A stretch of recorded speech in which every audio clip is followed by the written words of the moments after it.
beduk-beduk kaya wis mendung. Ngene iki nang kambil dhuwure sak langit jare kenceblok ngelak-ngelak.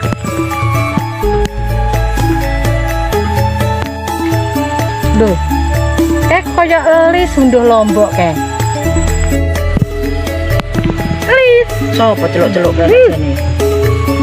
Wah, Dek Sukini.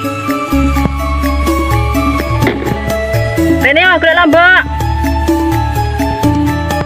Kok panggah wong kae? Gini katane nang ndi lombok ku ndak gopok entek karo Dek kae rewangi.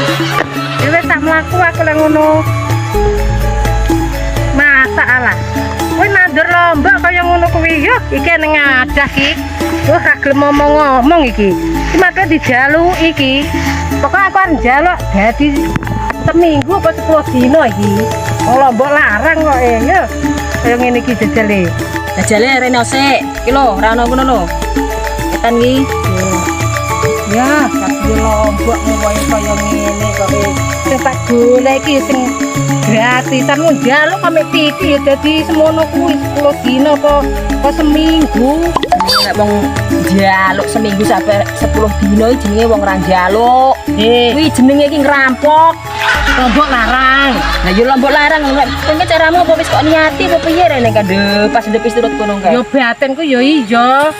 Karo dene ndekne bakal jangan apa piye ngono to? Eneng. Nek eneng iki aku yo karo jangane pisan. Wong kapan moro kok njaluk jangan njaluk lombok sekajak panganan karo kok njaluk. Ku lho, anu.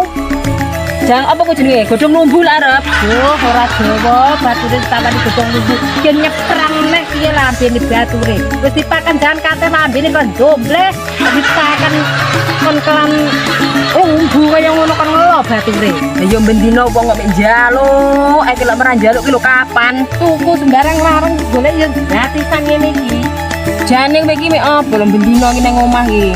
Kok mek panggang njaluk iki. Biar tuku yo ora duwe nulis. Aku lek iki ngene lho. Sing nek iki ora kelangan ngono. Nek awake dhewe kelangan rawan duit wis duwe ngene iki. Arep numpuk lombok jangan marep ngok sak karepku lek ngono. Ojo kau tapi ndak mulai om. Ya, aku dadi 10 dino apa seminggu ya. Aku siki akeh-akeh. Muga-muga kowe lombok aku dadi barokahmu ya. Semoga dadi ngamalmu. Amin. Dongakne arep rezekine. Amin. Yo ngono lho, wong dikek wong yo ndongakne lho, ora mek syukur. Yo. Marem-marem lagi nyai. Sing penting iki donga kuwi.